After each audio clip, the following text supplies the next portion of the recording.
Hey folks, welcome back once again to Indaba Africa, and we actually are live. False alarm, I just thought we were live a minute ago, and my software tricked me. Maybe it's because I'm knackered. That's right, knackered. No, that's not a snack treat that you get at Walmart, folks. I know folks in America probably aren't familiar with that use of that word, but that is definitely in the South African vernacular and the UK vernacular. It means I'm kind of wiped out, folks. Been a long day. Been up since 3 a.m. To bring live stream. What an epic live stream this morning. Thank you, folks. Ke a leboha.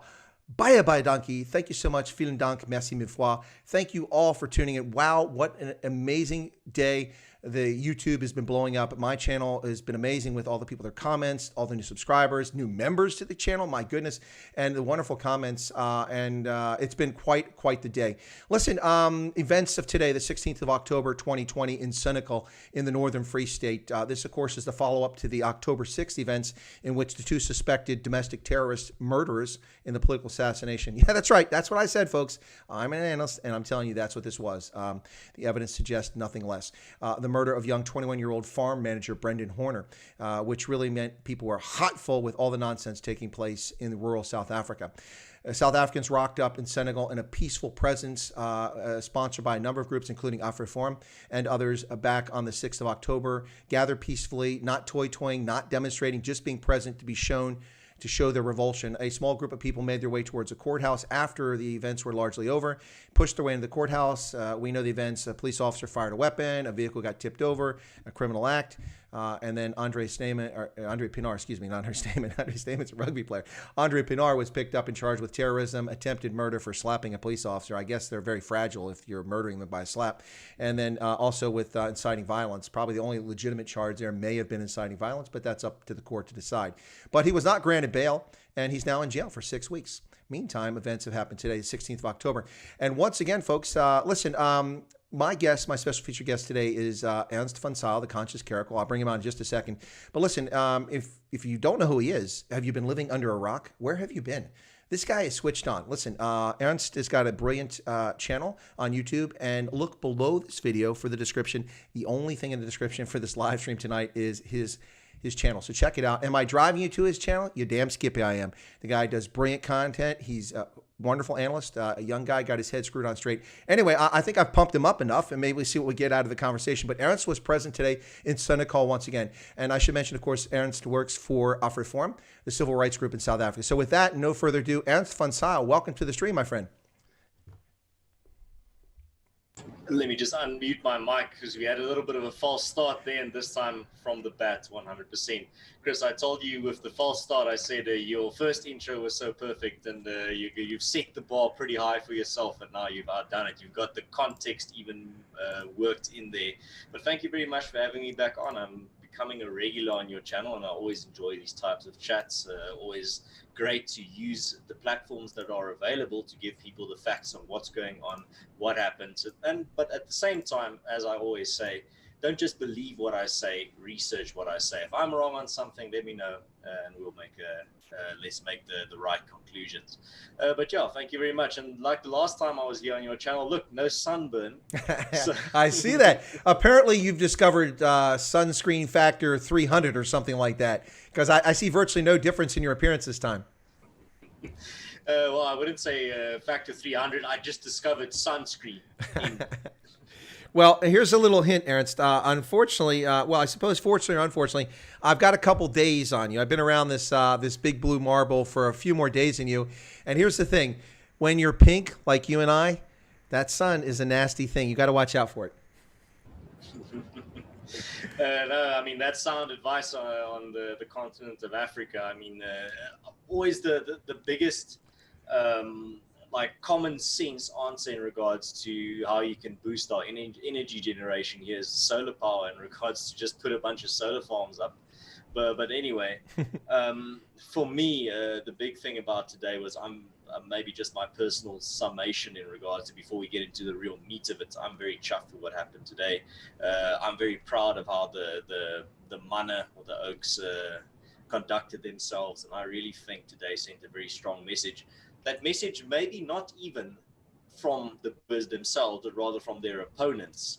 It's that old saying of give them enough rope and they'll hang themselves. I think that was very much on display here today. The EFF stole the show, but in a negative sense. they're making the news for all the wrong reasons. And I think that's a really good outcome in the end if you look at all things considered. Well, I think that's absolutely spot on. I just want to listen to my voice here and see how it sounds on there because it sounded like. Okay, good. My mic's working. It sounded a little weird on my end, but I'd have to say that a lot of people were predicting disaster and civil war, chaos, and listen, we can't downplay it. There were some tense moments in Senekal today.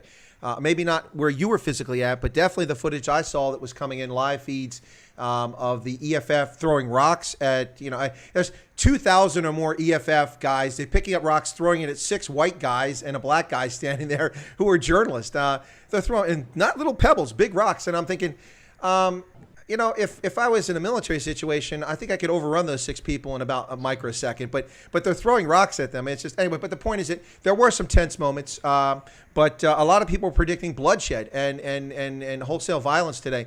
And I think from the whole standpoint of what happened in Senekal today, at the end of the day, South Africa as a people, a nation, not the ANC, not the government, but the people of South Africa actually won something today. That there wasn't bloodshed. They saw reason. But we did have, based on some reports I'm hearing from different people, we had some characters that on the Boer side that looked like they were trying to stir things up, and it was quite frightening. I don't have enough information on that, but if you know anything about it, we can talk about it. I don't know enough about it to really go into it right now. So maybe just a little bit of a broad overview in regards to the proceedings today. Sounds good. So we were there in Senekal. The farming community were coming together alongside a lot of organizations to again, firstly, show our respects towards Brendan Horner. And as I joked on a Roman stream, I'm not going to pull a political party at the previous gathering that said Quinton Horner, but anyway, so this was the main mission, was today to again show solidarity, show respect, and to show that we're in this together and that we're going to solve this problem as a unit. But the other thing is maybe, like I said, for the context. So there were a bunch of groups there. Many organizations were present. Didn't see a lot of political parties there. Not a lot of, I know Helen Zilla of the DA was there, but there wasn't as much of a political party presence as there was at the first meeting. So there were different types of groupings. So there was the epicenter close to the court where all the EFF were gathering. And they were probably, I would say, with my humble guessing skills, between 700 to 900 EFF, definitely not more than 1,000. And in regards to the Boer total or the farmer total, there were, from what I saw, probably between, at the very lowest, 150, and between that and maybe 300 Boers there in attendance today. And at the courthouse. No, as the whole gathering. As a whole.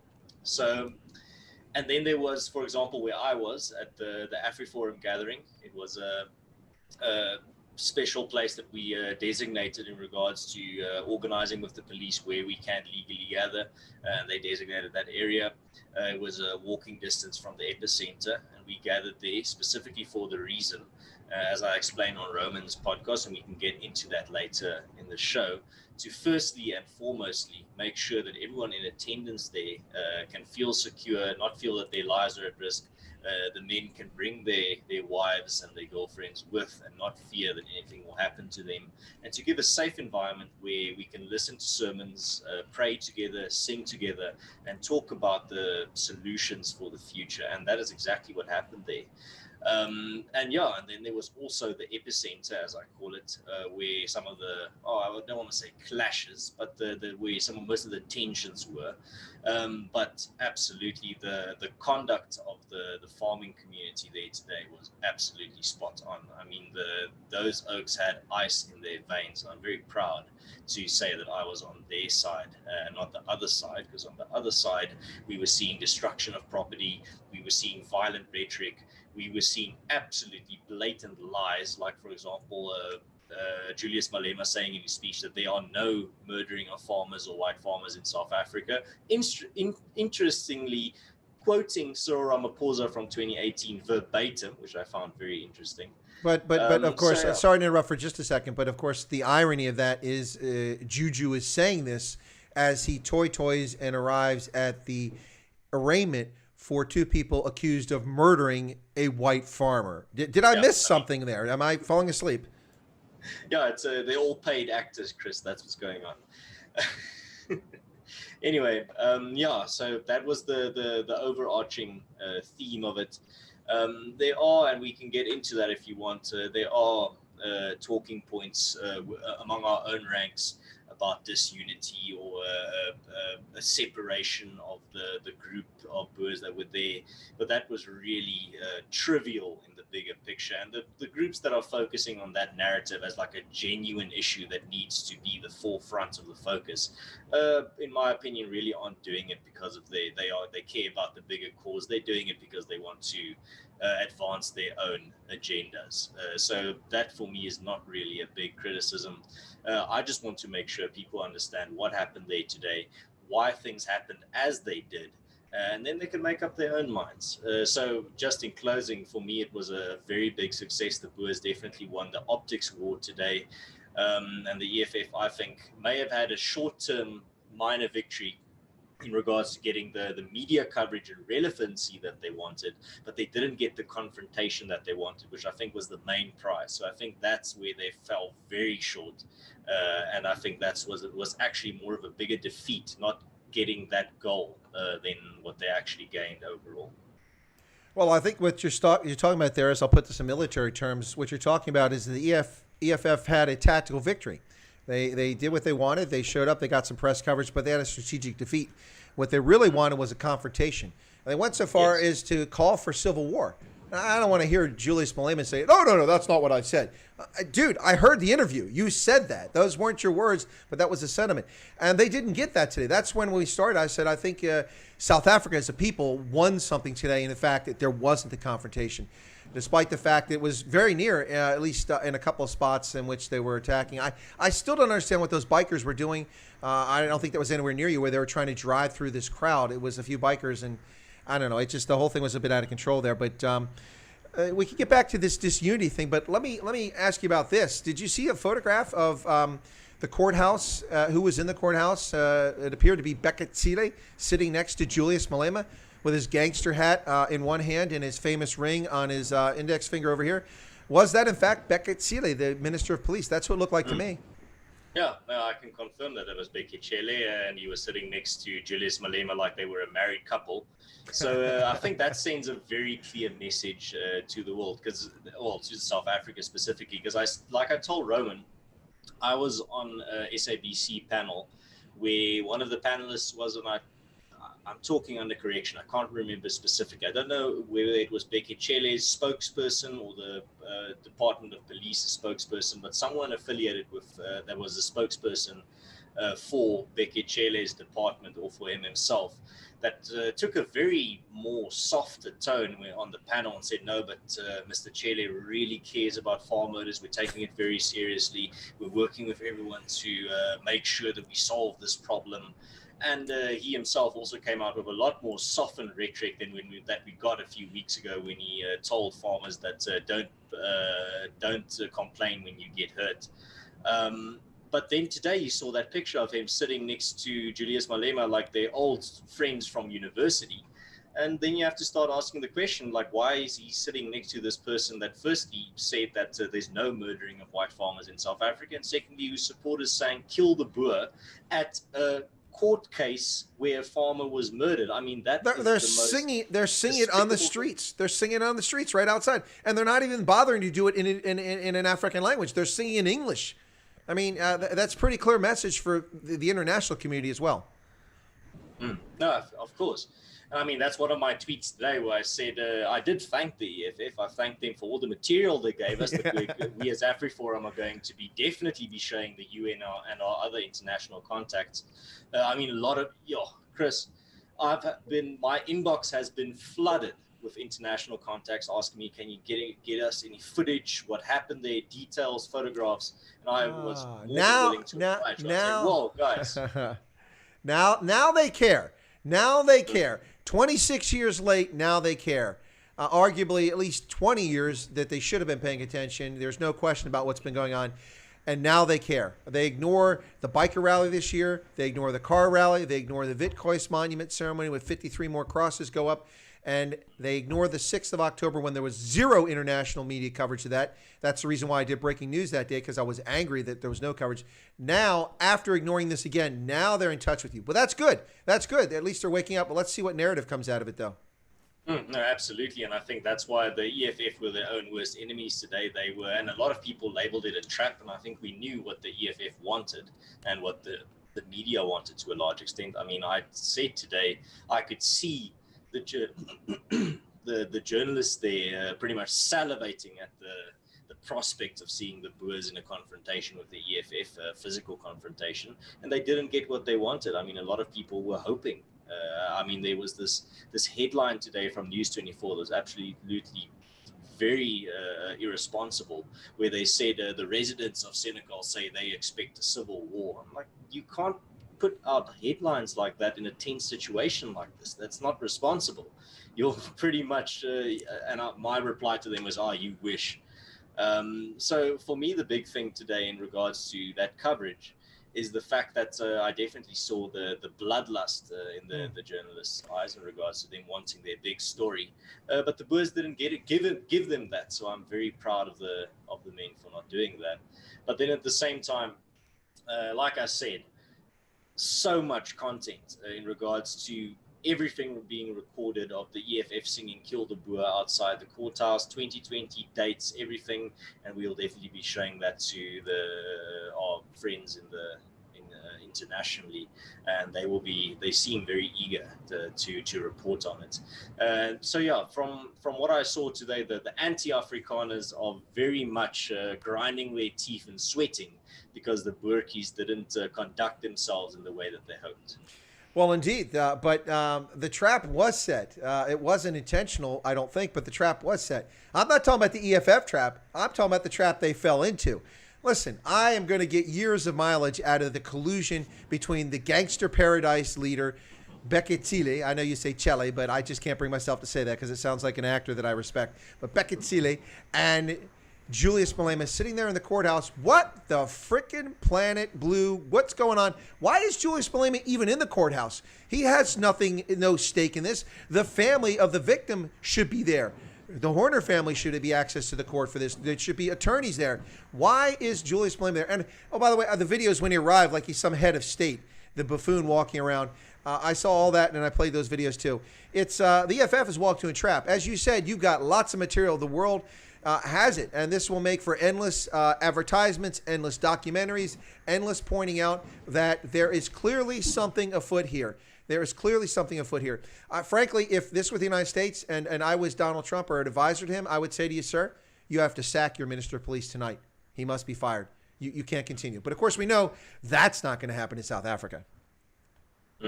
Of course, and I think one of the integral questions that people asked today, and I'm glad that a lot of people realized this and picked up on it, was the fact that, so this was a gathering and a protest against farm motives, and the EFF were there to counter-protest this gathering. So then you have to ask yourself the question, what are they counter-protesting? If they're at a protest protesting farm murders, what are they counter-protesting? And they said, well, we're here to protect state property, as if the EFF suddenly realized that property rights are a thing and the value of property. But that aside, that's not even what they did. The EFF destroyed public property. Yes, they did.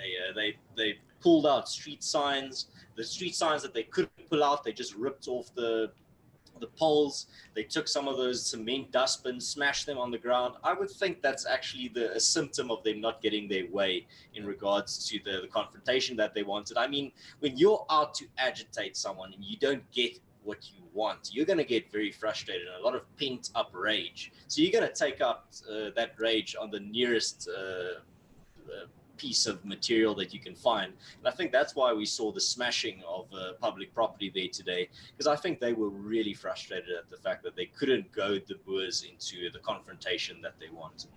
No, absolutely. There are 2 points, and you've just touched on one of them I want to bring up. The first one was that, and I mentioned this in my video, the EFS said they're going there to protect state property. First off, you're a political party, and you have members, local councilors, provincial members of the provincial parliaments, and you have members in parliament. That's the extending responsibility. Your job is to represent the constituents who you are supposed to represent in government. Your job is not to protect state property. That's the job of the SAPs, of the SANDF, of the intelligence services, of the bureaucracy of South Africa. That's their responsibility to protect state property. But then they go and destroy state property, tearing down signs. Those bins were made out of concrete. They're all smashed. That took some effort. That wasn't a simple task. I saw that. And the second thing was this. And this just shows you a lot about the group of people who, by and large, support the EFF, other than the gangsters and criminals who are obviously running it. But the rank and file of this revolutionary movement. What revolution?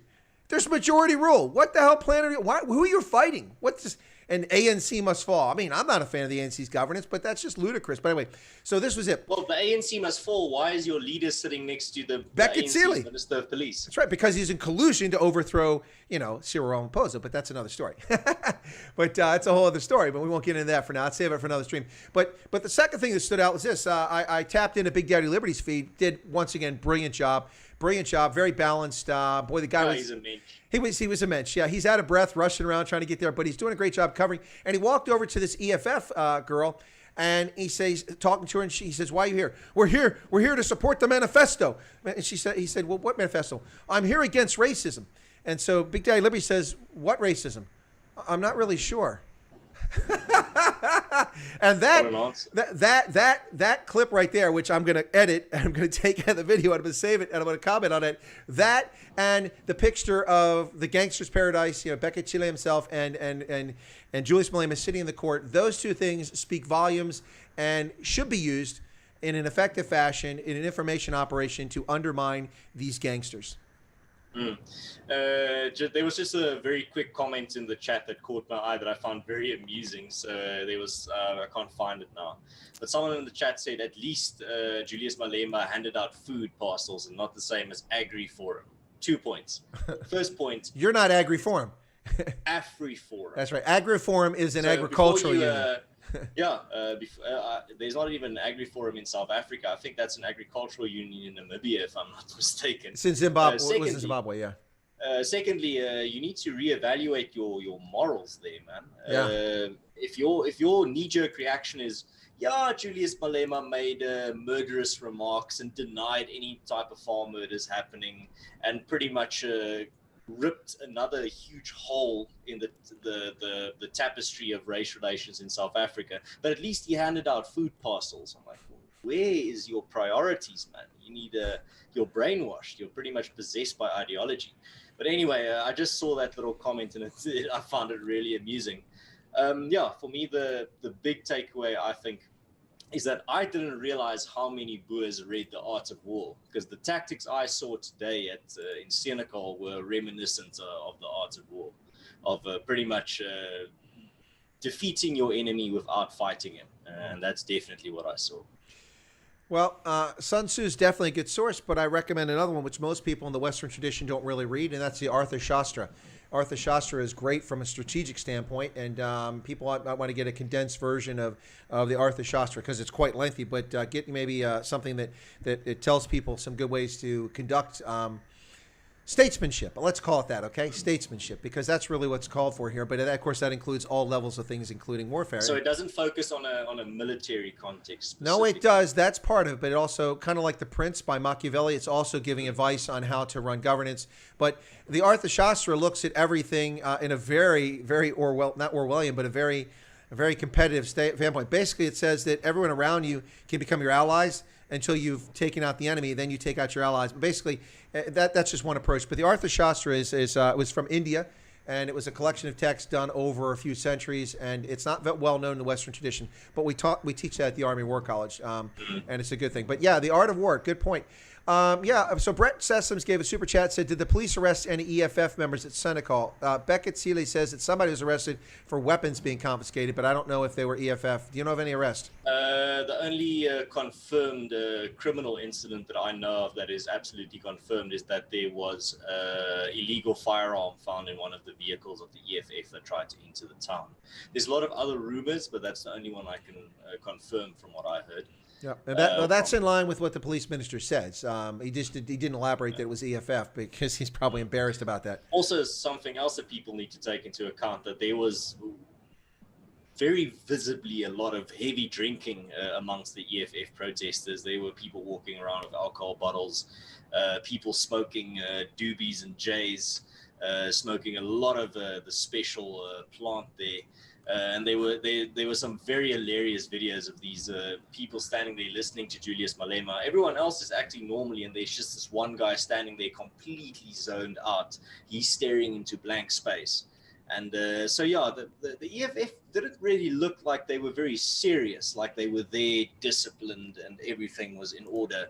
They looked like they were having a jaw, but like a bigoted, hateful jaw. This weird combination between drugs and alcohol and hatred, the likes of which I haven't seen from any other political party, really, except the BLF, but who really knows who they are anymore? They're pretty much irrelevant now. The BLF, yeah, that's But just imagine the Boers rocked up today there with alcohol bottles in their hands and pretty completely either stoned out of their mind or drunk. I mean, that's very unprofessional. That's shameful. No, absolutely, and beyond that, the other thing is that excuse me, is that this. Well, I'll go on from that. Let me get a couple comments here. Shaq Dweller had a question. I don't really understand. I'll get back to it in a second. But Felix Mbazi says, I'm against killing humans. But some racist people here, they must just show their true colors. They treat black people, especially Africans, like subhumans. I'm watching you. Well, thank you for watching us. Who the hell are you talking about there, Felix? How about some names? Point them out. How about some names? How about some names? Point them out. I'll definitely... If you can point out, I mean, even better, if you can point out a high-profile person like someone in AfriForum that has made statements comparing black people to animals, I mean, I'll be the first person to condemn them. Exactly. And so we're happy to expose racists on this channel.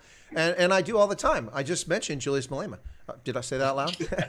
But happy to expose racists of all stripes on this channel. We do it all the time. That's why it's so funny, Aaron, when the trolls come on the channel and they try to play these games with their moral equivalency. Oh, you only care about white South Africans. Did you watch the video I did 4 hours ago in which I talked about Temba, a black South African murdered in cold blood because he helped his friend escape being gang raped and murdered by gangsters in Soweto? No comments about that video, huh? No mention of that. The trolls, they're just so obvious. It doesn't exist, Chris. They're just so obvious. Now, Stratloper says the Sightlander correspondent was a total bigoted bumhole. I think he's talking about a guest you probably had. No, he wasn't a guest. I was trying to get feeds. I had 6 people lined up to give me. Now, you weren't one of them. You were very kind to call in. I just asked you, and you did, and I appreciate that. But unfortunately, I couldn't. I do the thought video. Zoom was going to be kind and let me video call in, but unfortunately, it wasn't. That wasn't the case. But yeah, the WhatsApp call was the best I could do. So before somebody deletes, it's already gone. Somebody just got deleted. I was just someone. Yeah, I'm gonna get the message here. Okay, I don't know. I'm going to bring some of the troll stuff in because it's entertaining here, and then we'll get back to the topic. But Jaak, what was that comment talking about before I derailed it with my with my talk about the calling in? Oh, I think were we talking about the killing humans racist? Was that the one, or was it before? No, the guy, he called someone an asshole. Oh, yeah. Okay, that was... No. Stratloper said the Sightlander correspondent was a total bigot. That's where I was going. So what happened was this. I had 6 people lined up, 2 because they feared for their safety, and that's legitimate. They didn't go. I'm not going to criticize them for that. And then a couple of people just let me down, and other people, I don't know what happened to them. So I had 6 people that were going to be in different places. I was going to get live feeds and do interviews. None of it came through. So I had to rely on the videos I was getting from groups that I'm part of, and also, taking live feeds. So at some point, I played the Sightlanders live feed because they were broadcasting, and the journalist we've talked about that, he starts saying all this nonsense. And he's like, "This is why you don't let racists mix," and all this other stuff. And so I think what Stratloper's saying is that guy was a bigoted turd. I think that's what he's saying, and I can't disagree with what I heard. Just saw out of the corner of my eye there. Robin Dandelion says Conscious Caracal is a very nice dude. Well, Robin, thank you very much. Yeah, but Robin's engaged. She shouldn't be flirting with you like that. Yeah, I'm also taking it. Ah, look at that. Look at that. No, but she's a great egg. We love her on the channel. She's fantastic. There's Rob McLaren. Yeah, the trolls are ridiculous, Erica. That's right. They try to be funny, but they're so it's like they're little flies. It's hilarious. By the way, on the stream earlier we had 5,600 people. Man, my moderators, Aaron, they were working full time. The trolls came in like a storm. It must have been like, hey, check out this link while they're all on the streets there of Senekal. But anyway, chased them away. So I do have some real questions though about now I saw aerial footage purportedly of going in long lines of cars trying to get into Senekal. And I also saw footage of the SAPs stopping vehicles and inspecting for weapons. So what was the deal with that? Were they searching for weapons and were they confiscating weapons? You mentioned the one from the EFF. So I can only talk from my own perspective in regards to I was in a bus with other AfriForum people that were going there. And we were stopped 2 times or 3 times. I think 3 times. First time when we were stopped, there was a full search of our vehicle for any weapons or anything. Took a while. Didn't find anything. The police officer was very friendly and very civil. And then the other 2 times we were stopped, it was just a very brief scan to just see what was going on there, and there's nothing suspicious. But as I told Roman Kabanak earlier as well when I was on his show, he asked how did some of these EFF oaks in the pictures, you can see they brought in weapons. My spec, and this is, I have to put a big disclaimer here, this is my speculation, can't confirm it. I think what happened there is the EFF were bused there in very dense amounts. So you have like a bus with dozens of EFF oaks in there. And I don't think the police took on the challenge of searching through that entire bus and getting through all the people and searching everywhere. So I think they let a few buses through with just a quick scan, if I had to speculate, and that's how some of the weapons got there. Gotcha. There was a very powerful comment that I saw on Twitter. It's not a funny comment or anything. Yeah. It's a guy that said, why is the EFF allowed to protest with the same type of weapons that was used to kill my grandparents? And he was referring to the Krop Kiris that they had. Uh-huh. No, not just that, but it's a good point. So Vernon Nylager said that I would support a rally for Temba if there was one. Yeah, Vernon, but there won't be a rally because he's a black South African, and the African National Congress would give a flying flip about South Africans. The only black South Africans ANC cares about are cadres. That's the bottom line. 26 years, they've proven that's all they care about are cadres. And you asked, before I forget, I just want to keep this, bring this up before I lose my train of thought again. You asked me when I called in about the types of people that were there that did speeches and everything. There at the place where I was, where speeches were made. Very unexpected guest there, but very welcome, was the head of the African Farmers Association of South Africa was there, and he did an entire speech in Afrikaans there, but also just to show his support to the Boer community, and also very refreshingly, very strongly condemning the ANC and the EFF, and in his own words, and he said it in Afrikaans, so I'm going to translate it in English. He said, don't let our beautiful country be destroyed by those that don't know where they're going and don't know where they came from. And I think that was very powerful. And I afterwards went to thank him because he's sticking his neck out there. He's going to be called all types of horrible names by the black nationalists. But he had a very solid speech, and I was very glad to see his solidarity there. And there were people of all types of cultural backgrounds as well there from what I saw at the AfriForum gathering where the speeches were made, where I was spending most of my time. It was really refreshing to see. No, and that's actually a point that it's worth driving home. We should mention because the media is not going to share that. That was rather important to me to know because this is an issue, as I've said over and over again. It's not a white issue; it's a South African issue. The violent domestic terrorist murder and effort to drive white commercial farmers off the land affects all South Africans. If in no other level, it diminishes the humanity of all South Africans, first off. Second, it has a major impact because people whose lives are destroyed are employers. And the farms rarely come back in operation after these people are driven off the land. And the list goes on and on. So I'm glad to see when other people stand up. We saw a lot of this in the build up to this. Black South Africans in particular standing up, people publishing WhatsApp and TikTok videos saying that they support the farmers, that they're going to be there. It's really refreshing because undermines the fraudulent narrative, just like here in the United States with the systemic racism and the black supremacy group Black Lives Matter, talking about all this nonsense. But when we see people stand together against us, and that's what we're seeing in South Africa. And to me, Ernst, I think that's another great takeaway from today. It's not just that the EFF lost the strategic battle and gave their opponents lots of good footage to use against them, but also that South Africans of all ethnicities, white, black, colored, Asian, stood together yet again in the face of this hideous nonsense. Chris, sorry to go into your chat again, but there's just a comment there that I really enjoyed. So this is a long time, one of my first subscribers ever on my channel, and this is 2 years ago, called the Freighter Watcher, and I see her in the chat there. She says there, hello, good to see you, Conscious Caracal. I found Chris through your channel, and I usually miss the live streams here and watch the uploads. Glad you are still spreading information. So, Chris, you've gained a new subscriber there that is loyaler than anything else. She's been, like I say, one of my first subscribers. I think she's there. I don't know from which state, but I think she's from the United States, if I remember correctly. But yeah, a very good listener that you gained there. I just wanted to give her a little shout out. Well, that's awesome. Thank you for her sending her this way, and thank her for joining. And I don't know if she can be on this channel, because I'm looking. It looks like she might be a lady of color from her avatar. And we all know that only old white guys watch this program. So I don't think you're allowed to be here. At least that's what the trolls tell us.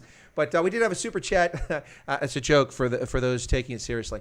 Paulie is our favorite fireman there, said, your moderators this morning and now and always the best in the game. You've got a great team, Colonel. Big ups to them. Well done and thanks, salute. No, I sent a video to my moderators this morning or lunchtime when I got out of the classified facility, and I thanked them profusely, and I hope that they enjoyed the video. It was just for them because, look, I'm telling you what, that was combat pay. They needed combat pay this morning because they just did a break. And it wasn't an hour stream, Ernst. It was a 4-hour stream. Yes, Ronaldo, Jos. Yes, Joe Emilio. I did have a 4-hour stream today, just so you can spread that word. But the moderators did a brilliant job. But there were a few other things in the chat that I caught there, Ernst. Let me get them very quickly here. Oh, no, these are just be stupid comments. I'm not going to get into this. But before, Shaq Dweller had a question. He says, what does the Conscious Caracal think about the effect mass complaint to Broadcasting Complaints Commission on mass media lies would have? Is it worthwhile avenue of protest? My answer would be probably no, but what are your thoughts? I'm not familiar with that. Can you just repeat the question? Yeah, well, I think the Shaq Dweller is written in a fashion that's confusing. He says, what do you think about the effect of a bunch of people complaining to the Broadcasting Complaints Commission on mainstream media lies? Is it worthwhile? Now, I think I phrased it in a way that makes sense. Is it worthwhile avenue of protest? Well, I think any type of protest that is akin to that is a worthwhile type of protest if you can afford the time. My advice would be the best type of protest that you can do is pretty much to inform more people about the grievance or the issue that you are trying to protest. Mm-hmm. The more people that are aware, the more people will be able to stand up against it. So yes, absolutely, I think you can go for it. But at the same time, I think the awareness spreading is very an integral part of the whole thing. Yeah, look, I don't disagree with that, Ernst. People are welcome to use the venues that are available to them. I mean, at least if they have time and resources. Right. If they do it, there's nothing wrong with that. I just would frame expectations. If you have an expectation something's going to happen, just don't bet the farm that you're going to get results you're looking for. But don't stop any venue. Go after it. Nothing wrong with that. So. What was this? Jaco Fundamental says, that stream was awesome this morning, Colonel. Just wonder if the overseas mainstream media picked up today's events. No, they hadn't, from what I've seen. Maybe the BBC, but I didn't have time to catch all the articles because I literally got back here just a few minutes before we went live. But I will check tonight. It is a Friday night, so I have a few more minutes to unwind and look that up. But so let's see. The bikers. Bikers were there. I don't know if this was enforced. I didn't see them all over, but I saw them. This one group of bikers, which was very strange. Also, they're not riding Harleys. What's with these little lame motorcycles? Look like Kawasaki's. The biker community is always at the farm murder protest, so big ups to them. They always make the trip, and I mean they've got the means, so let's be fair. But at the same time, very much thanks to the biker community. They really are showing, have shown and do still show a lot of support for the cause. And I really would like to just thank them, because at every farm murder meeting, or like gathering that I've ever been at, they've always been there. They're some of the first oaks there, so big kudos to them. I'm not a bike enthusiast myself, but very much big respects for always showing up, always rocking up, and staying on top of the news in regards to when these types of things happen. Yeah, no, I'd have to say that the biking community has been an early backer of trying to make change and draw awareness to this. They have done a fantastic job, and I have to say that the bike rally this year was epic. I mean, what was it, 5,000 last time, 41,000 this time, unbelievable. It was something else. They just traded their horses for mechanical horses. That's exactly what it was. They're pretty much still just boors on horses, just with, in the modern age. Well, what I really like about the bike community too is it's very inclusive. I mean, there's blacks, there's colors, there's Asians. I mean, so many people like that interviewed during that rally a few weeks back. That was awesome. Clarissa says, unfortunately, as expected, the hate has spilled into other towns. We were glared at in town today, wherever Clarissa's at. I was actually threatened twice and got called a white biatch. She's laughing. She let it rub off. But listen, the horrific manners, the bigotry and racism of people because they're either stupid or they're actual racist. I think a lot of it's bigotry because they're learning behavior and they're being taught by people who have no moral code whatsoever. They don't care what damage they do to society, and they don't care how they treat other people. It's unfortunate. Yeah. But the good news, folks, is that that's not South Africa. I know you're going to say, wait a second, I deal with it every day. You do. But you don't meet 43 million black South Africans every day. You don't meet 2.8 million Afrikaners every day. You don't meet 2 million other white South Africans. You don't meet 1 million Indians. You don't meet 6 to 8 million colors. You meet some people, and it does happen. But I'm telling you, there's a lot of good people all over the country. I know lots of them from everywhere, except the Northern Cape. I've never been there, so I really can't speak for those oaks. But I think they're good. I just don't know. Yeah, no, absolutely, Chris. And I think that's a very important message that people need to take away. I'm very sorry to hear that this happened to one of your viewers, because I'm pretty sure, I don't know her personally, but I'm pretty sure she didn't deserve it. I don't think she would be subscribed to your channel if she deserved it. For me, the big thing is it's ironic to see the people so obsessed with bigotry and racism being the most hateful and bigoted of them all. And I think that's something people need to keep in mind, is that the things that they accuse you of are usually the things that they're guilty of as well. Chris, I just need to tend to something here very quickly. Just give me 30 seconds, entertain your audiences. All right, no, that's fine. While the conscious Caracal's busy conducting business or commerce, I don't know what he's doing. Oh, he's probably got to go to the loo. We've discovered it. Yeah, while he runs off to the loo, let me get up in the chat here. His group said there's only one race, the human race. Exactly right, his group. I've said it 1,000 times on this channel. I find it comical. Race is an artificial creation. Artificial creation. We are all Homo sapiens.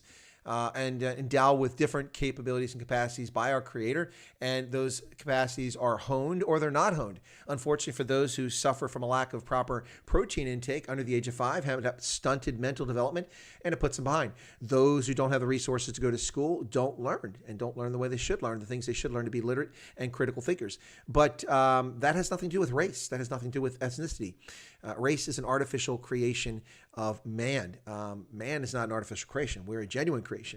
Let's see. Is Sloat Steenkamp back? I haven't seen Sloat in ages. Warblade, honestly, we really need help here. Yeah, well, I think that's true. Bikers are the storm. What is that, storm?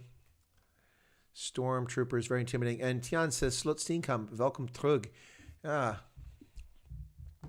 Well, I think today that the restraint of people involved in the events, kind of, just to quote Joe Black, is they've bring hope weer terug. I think that's what happened today. We brought hope back today, that this can be advanced, the narrative can be correctly adjusted so the media isn't falsely reporting. But they're still going to report the stuff as false. It's absolutely crazy. Before you had to run off there, I was going to make out a point here. Strandloper's back. You got to put time out early for something. Oh, okay, Strandloper, you're here. But yeah, so listen, this is important, Ernst. I'm sorry to digress in this topic, but it's really important, and I think it really encapsulates what's happening in South Africa. And I think that, first off, I'm just going to call him out. I don't usually call people out, but listen, this is for you, Glenn Snyman. Your cheek of considering yourself an African is beyond comprehension. You, my friend, are not an African. Obviously, that is sarcasm. You Sarcasm. really sold that performance, Chris. Yes. What we're talking about, folks, here is the South African government's obsession with racial classification. 26 years after the end of apartheid, the ruling African National Congress is simply taking the exact same thing, and the only change they've made to it is instead of calling people black, they're African. And of course, that was the designation at one time in the past too. It switched back and forth. So when Glenn Snyman, a colored South African, a primary school teacher, applied for the headmaster job 3 years ago, mind you, Ernst, 3 years ago, he put on there that he's African. Of course, he demonstrably has provable African DNA from recent African ancestry. Because he's South African colored. And they charged him with fraud for fraudulently claiming, and they just gave it away. The ANC admitted that they have racial preferences and they're racially discriminatory towards minorities by saying that he did so to gain advantage, to be shortlisted so he would get a job. Well, if that's true, then it must mean that you have racial discrimination in South Africa. Well, thank you for clarifying that, government of South Africa. Bingo. Anyway, sorry, I had to digress with the Glenn Snyman story. Obviously, Glenn, we love you. If you want to call yourself black, you want to call yourself African, that's your choice, man. If you can pick your gender, you can pick your ethnicity, and that's the deal of the week right here on Chris White Africa. And if you get this message, get in contact with Chris. I know he'd be glad to speak to you. And listen, just in case anyone's curious, I'm Joe Biden, and I endorse that statement. Oh, Chris, it reminds me of a test back in the day they used to do with a pencil to determine your racial purity, and I think the ANC are definitely going down, or not going down, have gone down that route. Something else that I wanted to mention that I think is also important in regards to today was, and we touched on this earlier a little bit, is the false equivalences that we've seen in the media this week of AfriForum and the EFF, where there was a hit piece written by Chris Roper in the Financial Mail, where he said, AfriForum and the EFF, two sides of the same coin.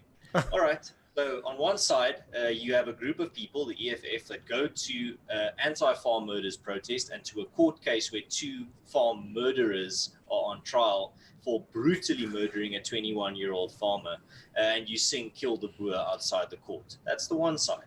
The other side, AfriForum, that says farm murders are a problem. That's it. Oh, and then the journalist goes, I can't tell the difference. It's like two sides of the same coin. I'm like, is there something wrong with your perception? Are you on some type of drug?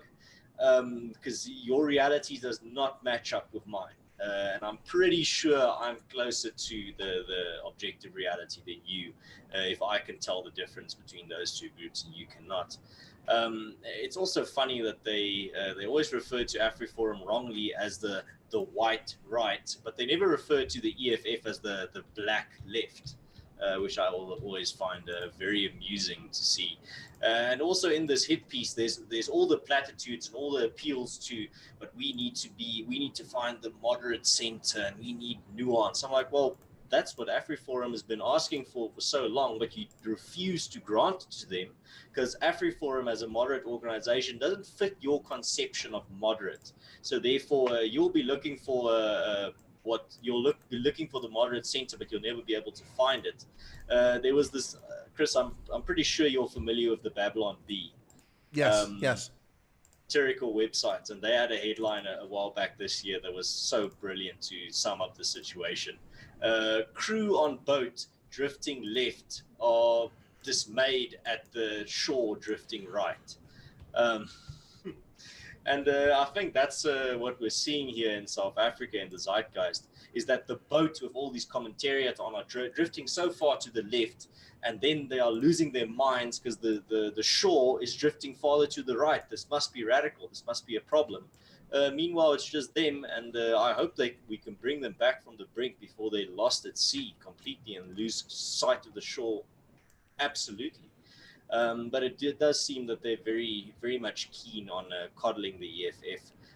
One of my favorite reports from today was News 24. One of their reporters was I think their deputy editor, if I'm not mistaken, was here in Senekal. And one of the reports that he did was what he saw. He said there's a group of Afrikaners, and on their shirts there are pictures of AR-15s. I'm like, wow. pictures. Are you sure? You need to confirm this. Just crazy stuff. Yeah, no, sorry to interrupt. I'm having a hard time adjusting this here, but someone mentioned that Giselle's father passed away. No, Giselle's father was not the person who passed away. It's Johan Isel, South Africa's premier illusionist. His father just passed away. Huh. So that's what's on the screen right there. So that's his father, too, Isel, born 1946, passed away is October 16th, 2020. Sorry, Ernst. Our condolences. Chris, it's fine. If you want to do a moment of silence, I wouldn't bother. Yeah, let's do that. Let's do a moment of silence for Johan Isel's father.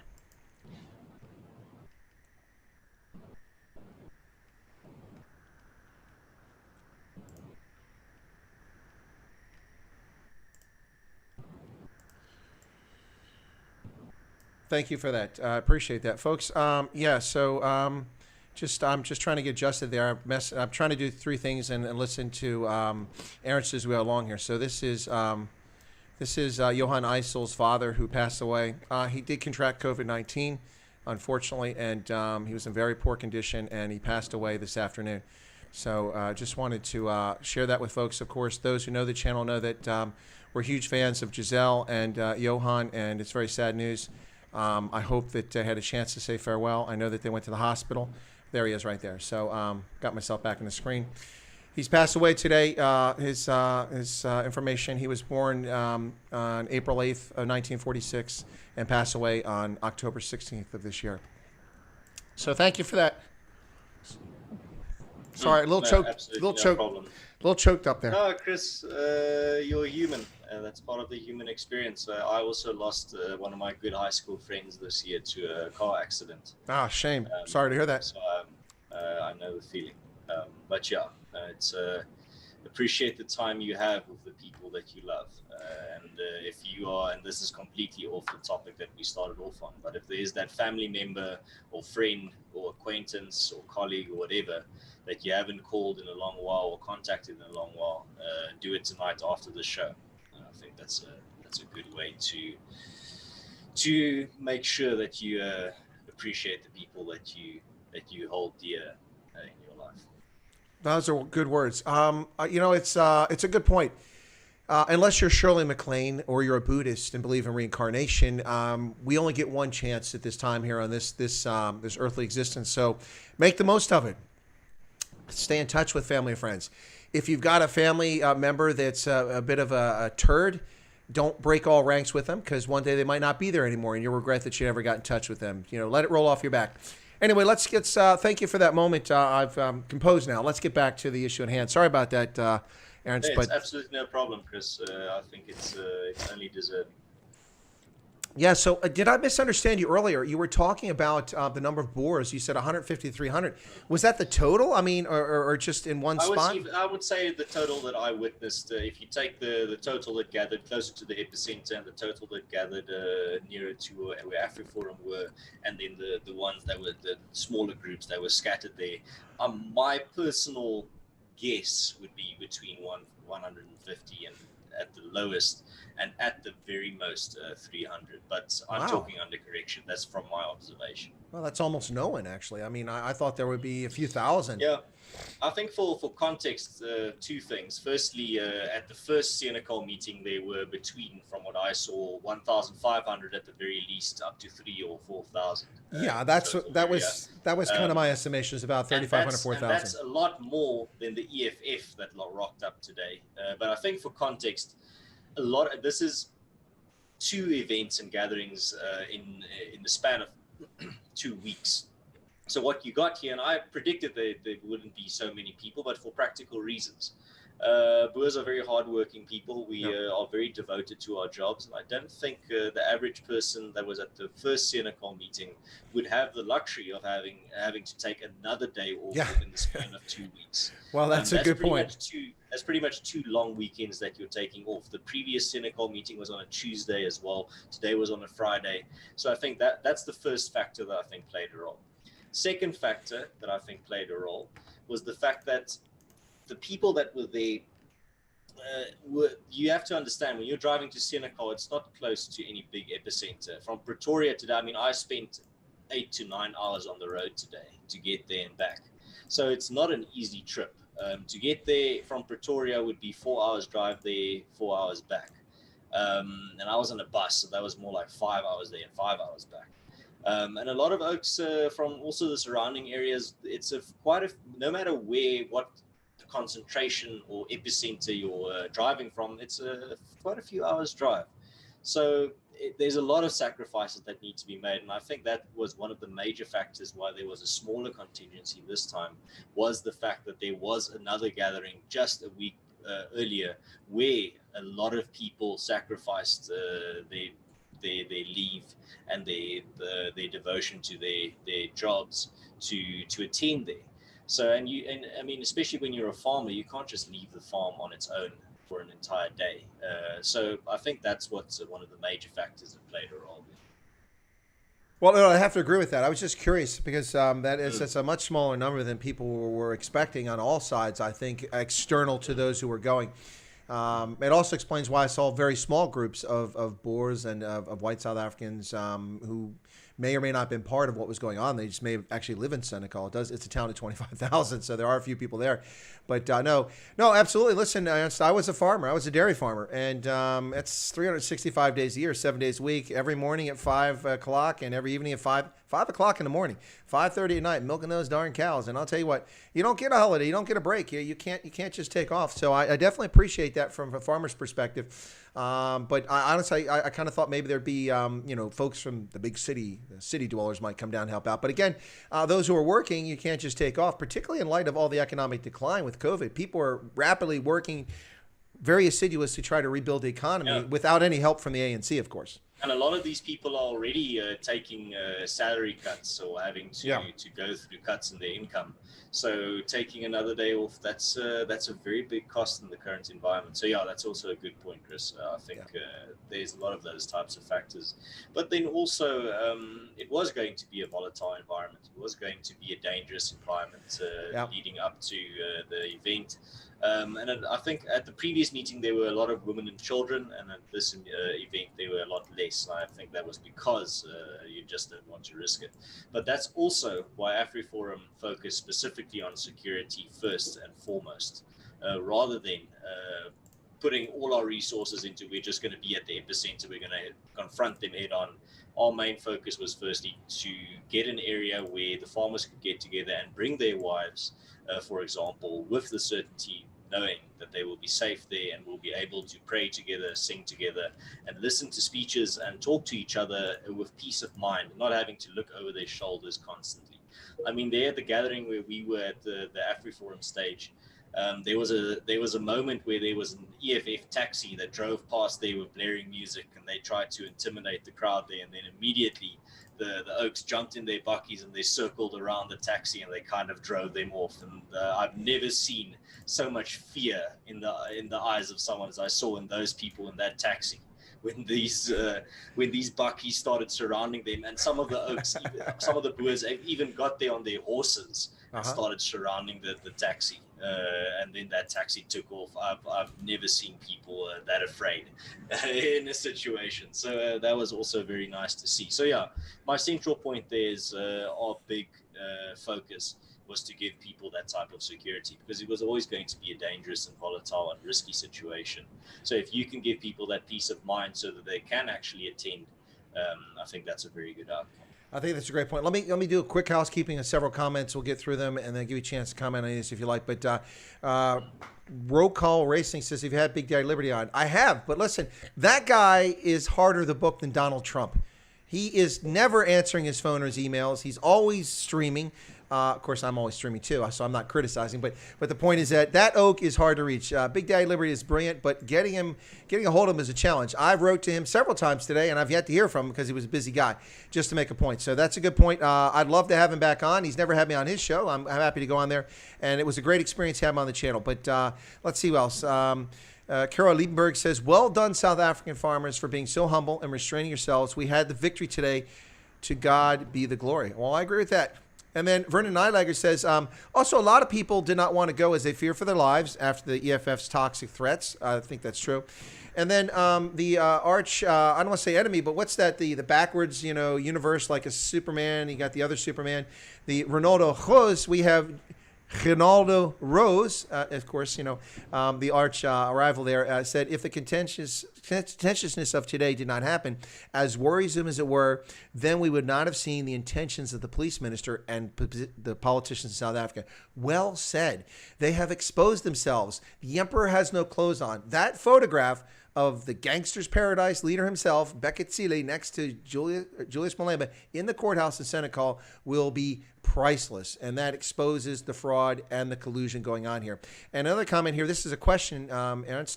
There's two here for you. Let me get both of them in. Rhodesians Never Die says, the land bank is bankrupt. Can Ernst comment? Hold off on that. And then Jaco van der Merwe said, Ernst, how long will AfriForum be able to fight this corrupt ANC with the rand losing its value rapidly and with a dwindling economy? Do they have that financial safety net? So the land bank is bankrupt, and that'd be an issue because you care about the farmers. And what about your financial safety net? Can you answer those? The thing about the land bank is that it's not an important story, but rather the fact that it's a bit of an old story. Yeah, it is. But I'm saying that because that means my memory is not that good in regards to the facts. It's been months since I've heard about the land bank, but last time I heard, yes, I can confirm that it is bankrupt, which just shows you that none of this is sustainable. All these strategies are destined to fail. So definitely no, and that's why nobody's talking about it anymore. And that's why I just told you that it's been months since I've heard about it, because it's just another blemish on the ANC's record. In regards to AfriForum's financial situation, the thing there is we have two types of capital. So we've got the financial backing of our members, which we really much appreciate. It makes everything we do possible. But then secondly, and I think that's also very important, is our cultural and communal capital, where our rands might diminish in value, but our cultural capital is not going to diminish. The structures and the institutions, the support networks, and everything we build and have built in the past more than 10 years will last. They're not going to depreciate. Cultural capital doesn't really depreciate in the way that financial capital does. But at the same time, we're very prudent with our finances, very much concerned with the fact of making sure that everything is it's a clean ship and there's no wastage. And that's given us the privilege of not having to lay off any staff or lower any of our wages during this time. And I think that's been down to our very prudent strategy when it comes to funds. We have a lot of emergency funds for exactly that type of situation. So I can't remember who asked that question, but you can rest assured that the books are still 100%. That was Lynn. Folks, you're listening to Chris White Africa on the Daba Africa channel. My special feature guest on a Lekker Lekker Freitag Nacht is the one, the only, the conscious Caracal, Ernst van Zyl. He's with me after a long day. And unlike me, he doesn't look knackered.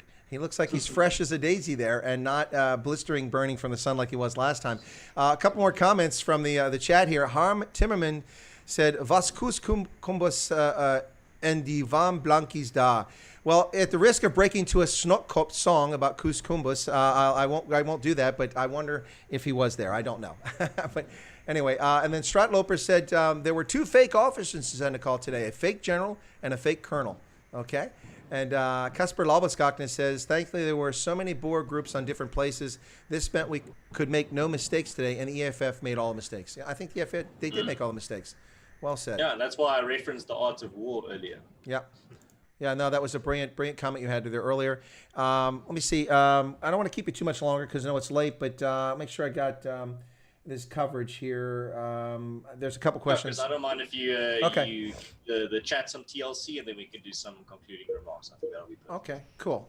Yeah, so no, I think I've covered all the. Oh yeah, do you know what the status is? I mean, I haven't had a chance to check the mail, but in the news, but because I've been locked up in a building.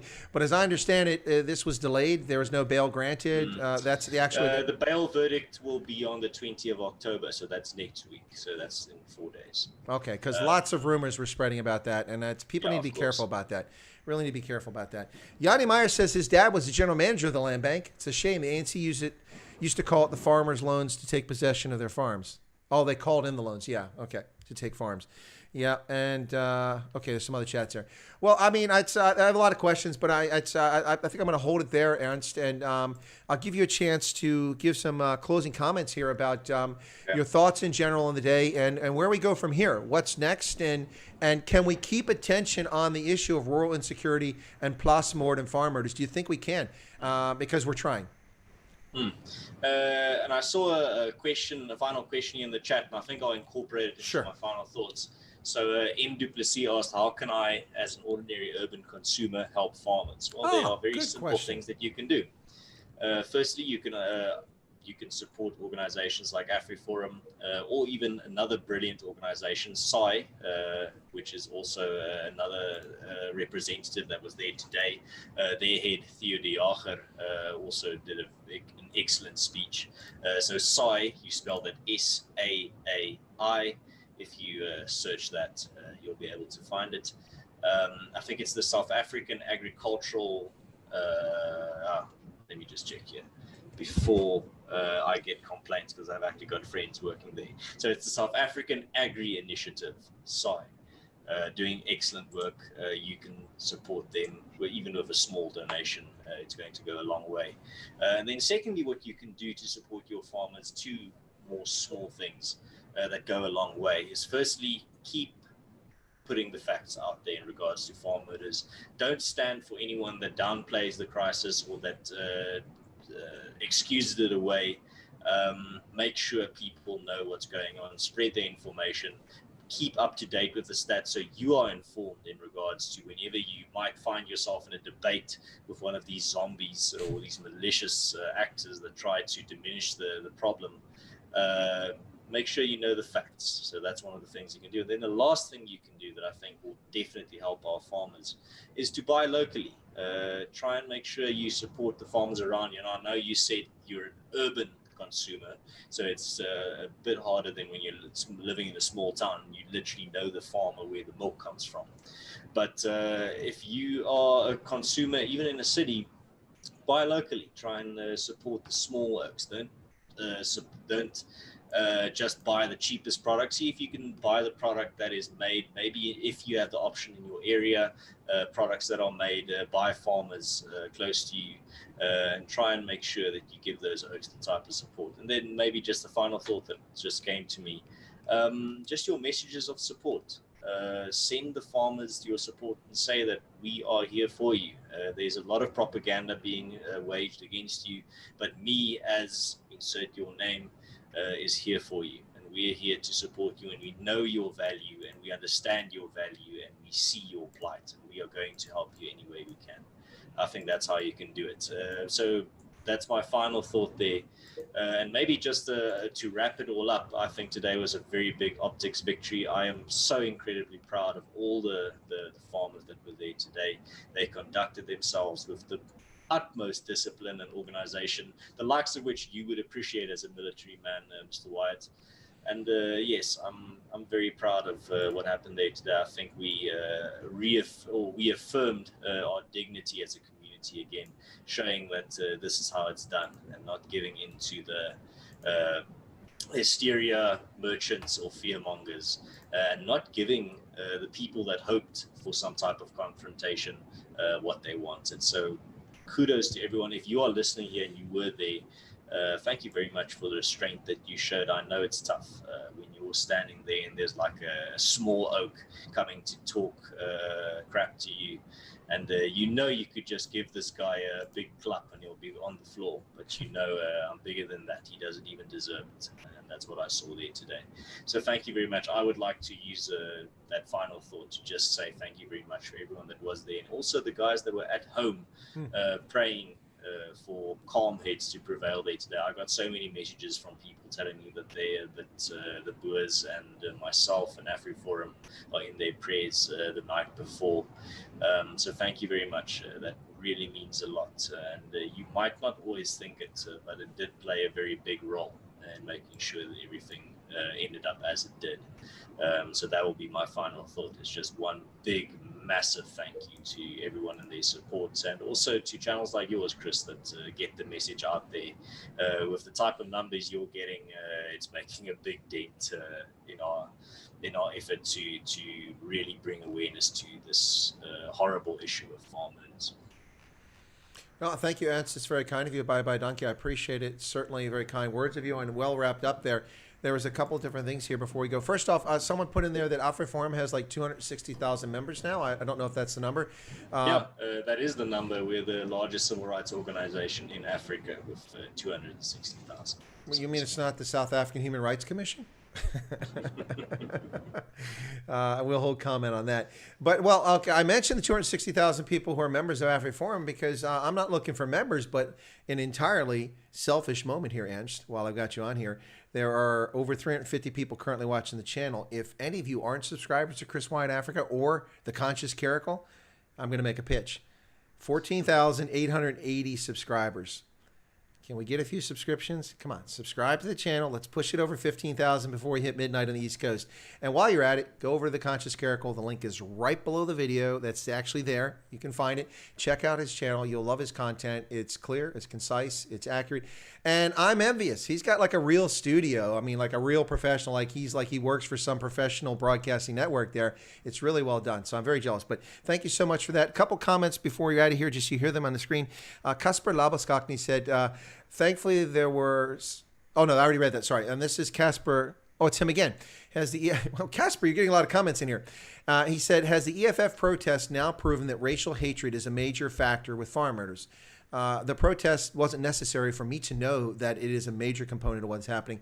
But I think that, yeah, the blinders can be pulled off for people who are deluding themselves, thinking that things are okay. If they look at this objectively, no one can look at this objectively now and say that, oh, it's just ordinary crime. And I think that the behavior of the EFF today kind of reinforces that. So, all right. Excellent. Thank you very much, Chris, for having me on, and thank you for the flattering words. I see there in the chat, I've already seen 2 people say that they've subscribed, so you're ticking away at your goal. But thank you very much for having me on again, and thank you for all the kind words and plugging my channel. Always appreciate it. It's good stuff, whenever man. Whenever you want to have a chat again, I don't think there's going to be a Senekal anytime soon again. I haven't heard anything about the 20th of October, but I think 3 gatherings in 3 weeks, that is definitely a lot to ask of the farming community in terms of their valuable time. But we will see. I will keep people posted in regards to what's happening there. People are still talking about today, so I don't think anyone is focusing on the next gathering. But wherever that happens, precedent has been set. So if there's another gathering where I am, I will definitely come give you the insider information once again. Yanni Meyer says something in the Cape Town on the 25th. But listen, short of that, I think we should get together for Guy Fawkes Day. So, another thing we have in common. Yeah, that's it. Most Americans have no idea what that is, the gunpowder plot. But the Anglophone world minus America. Remember, we broke away as a colony long before the rest of y'all did. So we broke that tie, and we've kind of forgotten about Guy Fawkes. But I haven't. I've lived in the Anglophone world. Anyway, so Ernst von Seil, The Conscious Caracal, thank you so much for being my guest tonight. I'm going to let you go get some rest, and then I'm going to get some myself here shortly. Folks, that's Ernst von Seil right there, The Conscious Caracal. Check out his channel below. Go ahead and exit, Ernst, and we'll chat later. All right, I want to thank everybody for tuning in tonight. It's been really awesome to have you all here. He's still on there. I'm waiting for him to take himself out. I can boot you out. Are you waiting for me to leave? I'll see myself out, Chris. I'll put you out. He's gone. I'll see myself out. All right, folks, thank you so much for tuning in. This is brilliant. And my many thanks to Ernst von Seil, The Conscious Caracal. Always a fantastic guest and a well-thought-out, well-reasoned, and cogent young man. It's a pleasure to have him on the channel once again. Folks, let me just bring this up again. Before we go, the last person to go to Parliament with honorable intentions was Guy Fawkes, says Casper Laboskakny has got all the great comments tonight. I'm telling you, man, it's hilarious. But let me go ahead and just one more time, let's do this. I want to get this up here before we go. Folks, this is Johann Eisel's father. I need to move it again. Shoot, sorry. It's not in the right place. So hang on a second there. And just give me a second here, folks. I want to bring this up. There it is. Okay. So This is Johann Eisel's father, who passed away today at the age of 76. Johann, South Africa's premier illusionist. That's his father, Tins Eisel, who was 76 years old, passed away today of complications from the Wuhan coronavirus, COVID-19, contributing to his ill health. And we send our best wishes and our thoughts and prayers to the family. So thanks so much for that. Folks, please put them in your prayers. Appreciate it. Whoops, wrong one. Anyway. All right, that's it, folks. Thanks a lot for tuning in. And thank you for, wow, what an amazing day. What an amazing day. Thank you so much, folks. I'm going to close the stream down now. I'll be on tomorrow. I don't have a guest scheduled for now. Maybe we'll do a members perks because we have so many new members in the chat. We'll see what happens, but I will be on tomorrow. Remember, Sunday I have 2 guests. By the way, my guest, Earl Weber, I apologize to people in Africa, but he has to reschedule because there's a Republican Party convention in Los Angeles, or rally in Los Angeles, so he won't be there. He will be on at 9 p.m. my time. I'll reset that and change the time, but he'll still be on Sunday. I have not heard from Brian von Straten. He's supposed to be on. I don't know if he's going to be on. He wasn't on yesterday. But remember, the online auction, Care for Kings, was today and tomorrow. If you want to buy Southern Kings memorabilia for the now defunct and the disbanded bankrupt franchise of the Southern Kings rugby from Port Elizabeth, Nelson Mandela Bay. That's it, folks. God bless. Have a good night. I'm going to get out of here and have a closing comment with Ernst von Saal, who's patiently waiting for me on the other end. So have a good night, and thank you so much for your support, folks. And thank you for your well-behaved behavior. That's kind of redundant, but your good behavior there in Senekal to all the folks who went, obviously not to the EFF. That's not who I'm talking to. God bless and have a good night.